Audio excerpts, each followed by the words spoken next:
భయ్యా మేము వెళ్ళిపోతాం చెప్తున్నాం, అర్థం చేసుకోండి. మీకు పౌరమైన బాధ్యత మీరు అన్నారు. వాళ్ళు నన్ను హ్యూమిలేట్ చేయడం కాదు, ఆఫీసర్లకు కేవలం ఒక అధికారులకేనా పనిచేసేది? నేను ఒక లాయర్ని, నాకు లా అండ్ ఆర్డర్ తెలియదా? లా అండ్ ఆర్డర్ తెలియకుండా చేస్తున్నామా? ఏమైనా 144 సెక్షన్ ఉందా? విజయసాయిరెడ్డి గారు ఉన్నప్పుడు 144 సెక్షన్ ఉందా?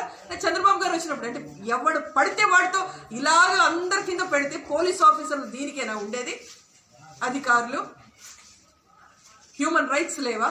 ఫండమెంటల్ రైట్స్ లేవా? మాకేమి వాయిస్ లేదా? మేము పర్మిషన్స్ లేకుండా అడవిలో ఉన్నామా? మేము చదువుకున్నాం, ఒక లా చదువుకున్నా, హైకోర్టులో ప్రాక్టీసింగ్ లాయర్ని. ఒక కామన్ పర్సన్ నాకే లేనప్పుడు కామన్ పర్సన్కి ఏం రక్షణ ఇస్తారు?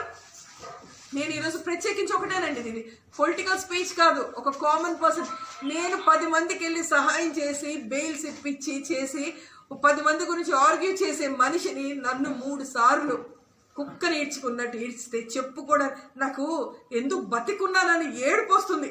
అంతరించి మాట్లాడుతుంటే కష్టంగా ఉంది.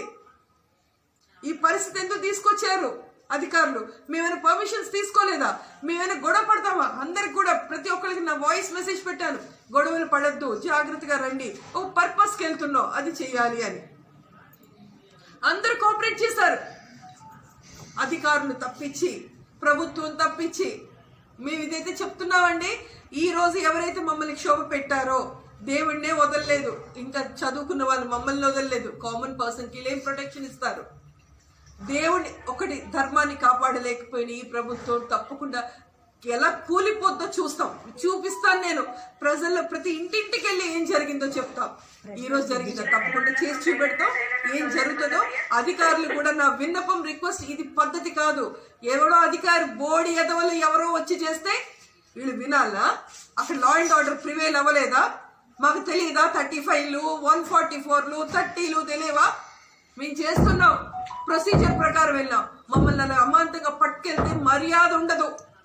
ఎవడు ఒత్తిడి పెడి వీళ్ళు చేస్తున్నారో నేను ఇప్పుడు తెలుసుకుంటా. తప్పకుండా ఇది చేసి చూపెడతాం. అసలు ఇక్కడ విజయనగరంలో ప్రశాంతంగా ఉన్న జీవితాన్ని ఒక రాయలసీమ ఫ్యాక్షనిజం తీసుకొచ్చారు. ఒక్కొక్కడికి ఏ విధంగా గుణపాఠం చెప్పాలో ఒక మహిళగా నేను చెప్తున్నాను, ఒక చదువుకున్న లాయర్గా ఇదైతే చేసి చూపెడతాం.